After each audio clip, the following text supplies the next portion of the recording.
swing into Hamas's favor. कहा था नहीं कहा था? अब बताइए, I want a few comments. मैंने आपको कहा था नहीं कहा था? कश्नर के आने का मतलब है deal will swing into Hamas के फेवर में डील जाएगी. कहा था नहीं कहा था? कश्नर के आने का और कोई मतलब नहीं है.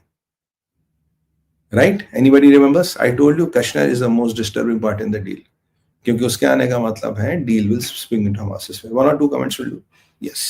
I predicted this. मैं कहा it will completely go into Hamas's and Arab states' favor. जो पहले था. And exactly that is what Kashmir did. Kashmir को लाया इसलिए गया था. He is on their payroll.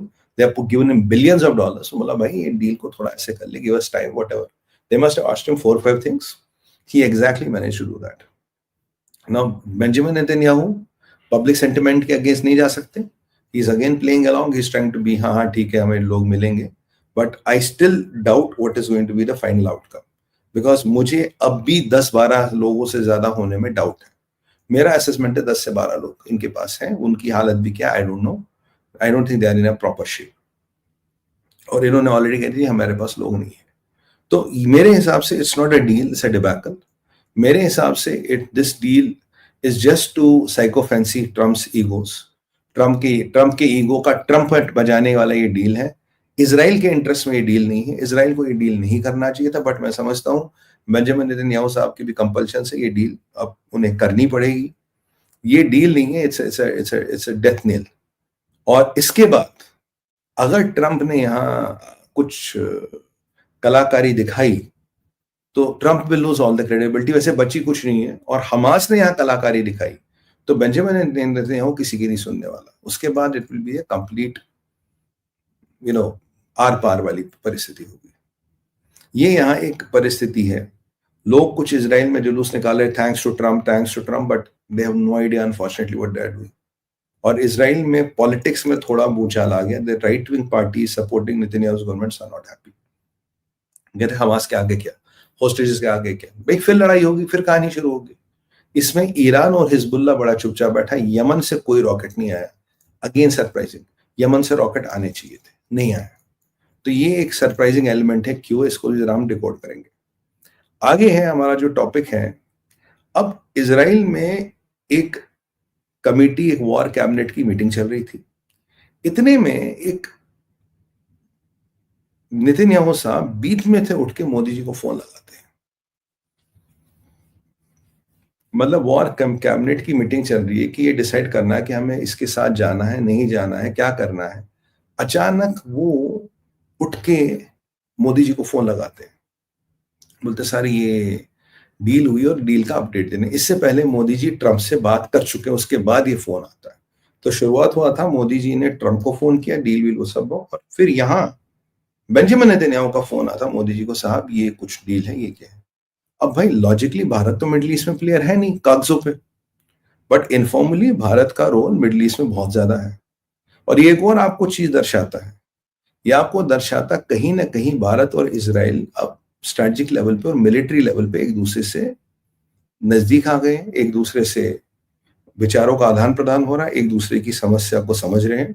दो हमारा इजराइल से कोई मिलिट्री पैक्ट नहीं, पर एक दोस्ती का पैक्ट है. और उसने कहा कि भाई, मोदी जी ने कहा Israel has been always been a good friend. Israel हमेशा हमारा दोस्त रहा है और अभी हम इजराइल के साथ हैं. अभी हम इजराइल के साथ हैं. अनकंडीशनल सपोर्ट इजराइल को हमने दिया है.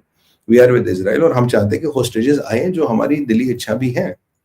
बट कहीं ना कहीं एक भारत का एंट्री मिडिल ईस्ट के पॉलिटिक्स में, भारत का एक काउंटरवेट होना, भारत की एक गारंटी जो हर एक मानता है, और मोदी जी का जो गुडविल है जो हर एक समझता है और देखता है. इजराइल के साथ नजदीकियां, इजराइल के इंपॉर्टेंट डिसीजन मेकिंग में पार्टिसिपेट करना, और इजराइल के साथ एक डायरेक्ट अलाइनमेंट की बातें हो रही. क्योंकि वहां जब से सऊदी और पाकिस्तान की अलाइनमेंट हुई है, कहीं ना कहीं हमने भी इजराइल के साथ अपने ताने बाने बढ़ा दिए. और अगर इसमें, क्योंकि बात खाली हमास की गारंटी की नहीं है, बात तो इजराइल की भी गारंटी की है. इजराइल कह रहा है यार मेरी गारंटी क्या है, व्हाट इज माई गारंटी, आप लोग मुझे क्या गारंटी दे रहे हो, what is your guarantee towards me. तो आप मुझे बताइए, आप मेरी गारंटी क्या, what do I get out of the deal. तो वो गारंटी कौन देगा. क्योंकि भारत एक ट्रांसकॉन्टिनेंटल पावर बन चुका है.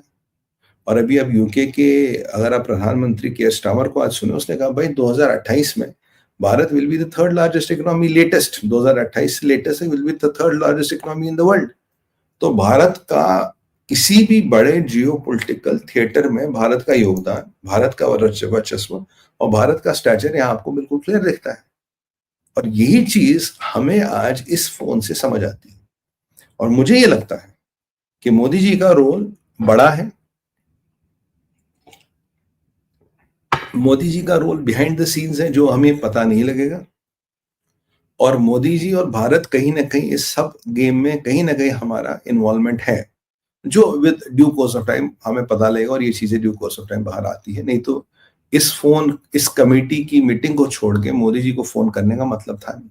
कुछ ऐसी इंपॉर्टेंट चीज थी जो बेंजामिन नेतन्याहू साहब ने मोदी जी से डिक्लेयर की। वही याद कीजिए कि जब पुतिन साहब की गाड़ी में मोदी जी बैठे थे तो 1 घंटे के बाद पूरी जियोपॉलिटिक्स बदल गई थी। ये फोन पूरे इजराइल के मीडिया ने भी ट्रैक किया, हमने भी ट्रैक किया, और ये बताता कि कुछ तो है जो मोदी जी को फोन करना पड़ा नेतन्याहू को कैबिनेट कमेटी ऑफ सिक्योरिटी की मीटिंग छोड़ के। और उस फोन के बाद मीटिंग पूरी हुई, उस मीटिंग के बाद डिसाइड हुआ ठीक है जी विल साइन द डील, और मंडे ट्यूसडे को पहला बैच ऑफ होस्टेजेस रिलीज होगा, जिसको लेके मुझे पूरे पूरे पूरे डाउट है। मुझे नहीं लगता कि ऐसा it is so simple, there's still a slip between cup and lip, और it is Middle East, nothing is impossible here। और ये सब मिलकर ट्रम्प का बेवकूफ भी बना सकते हो। और Trump can also stage this drama for the Friday show, Friday का शो निकल जाए, हमारा काम हो जाए, बाद में देखी जाएगी, जो होगा वो, that is also quite a possibility. तो यहाँ मित्रों हर चीज पॉसिबिलिटी है, हमारी नजर बनी हुई है और हमें देखना है कि होना क्या है, करना क्या है, और बट लेट्स सी। और ये 4 दिन बहुत इंटरेस्टिंग होने वाले हैं क्योंकि things and paradigms are going to change. अगर आपको लगता है चीजें बदलेंगी नहीं, I can predict you today that things are going to change. कल सुबह तक क्या हो जाए कुछ नहीं पता, कल शाम तक क्या हो जाए कुछ नहीं पता, परसों सुबह तक क्या हो जाए, परसों शाम तक क्या हो जाए कुछ नहीं पता। Things are going to change. और जो आप लोग मिडिल ईस्ट में रह रहे हैं,